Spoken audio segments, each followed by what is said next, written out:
कलयुग में भगवान का सबसे शक्तिशाली नाम कौन सा है? नमस्कार दोस्तों, क्या आपने कभी सोचा है कि कलयुग में ऐसा कौन सा भगवान का नाम है जिसे लेने मात्र से मन शांत हो जाता है, दुख कम होने लगते हैं और जीवन में सकारात्मक बदलाव आने लगते हैं? आज के समय में हर व्यक्ति किसी न किसी परेशानी से जूझ रहा है।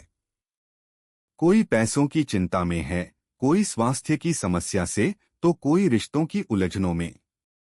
ऐसे समय में शास्त्र एक बहुत ही सरल उपाय बताते हैं, भगवान के नाम का स्मरण। लेकिन सवाल यह है कि कलयुग में सबसे शक्तिशाली नाम कौन सा है? इस वीडियो में हम शास्त्रों, संतों और भक्ति परंपरा के आधार पर इस रहस्य को समझेंगे। इसलिए वीडियो को अंत तक जरूर देखें। हिंदू धर्म में 4 युग बताए गए हैं: सतयुग, त्रेतायुग, द्वापर युग और कलियुग। सतयुग में लोग तपस्या करते थे। त्रेता में यज्ञ का महत्व था। द्वापर में मंदिर पूजा प्रमुख थी।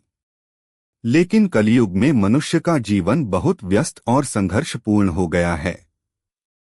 इसीलिए शास्त्र कहते हैं कि इस युग में भगवान तक पहुंचने का सबसे सरल मार्ग है नाम जप।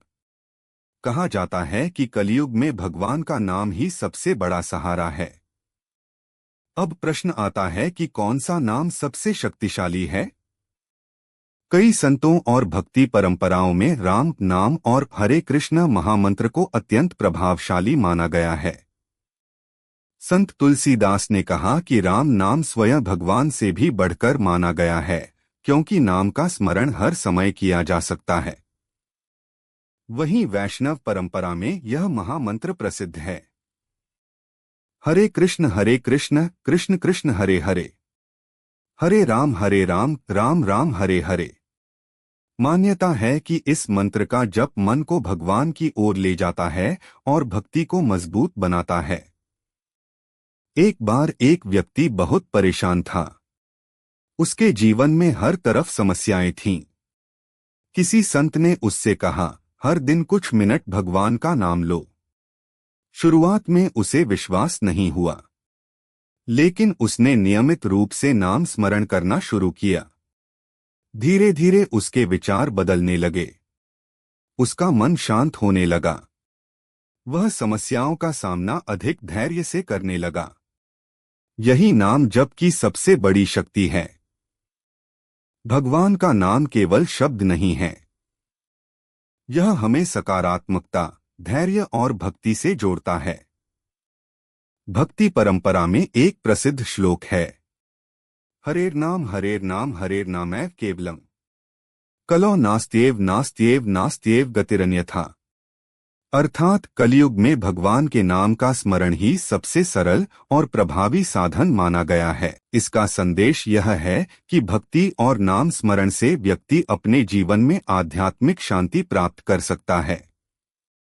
अगर आप भी नाम जप शुरू करना चाहते हैं तो कुछ सरल बातें ध्यान रखें। सुबह उठकर 5 से 10 मिनट भगवान का नाम लें। मन को शांत रखने का प्रयास करें। श्रद्धा और प्रेम के साथ जप करें। किसी एक नाम या मंत्र को नियमित रूप से दोहराएं। केवल संख्या पर नहीं, भाव पर ध्यान दें। धीरे धीरे यह अभ्यास आपके जीवन का हिस्सा बन जाएगा। दोस्तों, कलयुग में भगवान का सबसे शक्तिशाली नाम कौन सा है? इसका उत्तर अलग अलग भक्ति परंपराओं में अलग हो सकता है। लेकिन एक बात सभी मानते हैं: सच्चे मन से लिया गया भगवान का नाम व्यक्ति को भक्ति, शांति और सकारात्मकता की ओर ले जाता है। जब भी मन परेशान हो, कुछ पल रुकिए और भगवान का स्मरण कीजिए। हो सकता है परिस्थितियां तुरंत न बदलें, लेकिन उन्हें देखने का आपका दृष्टिकोण बदलने लगेगा।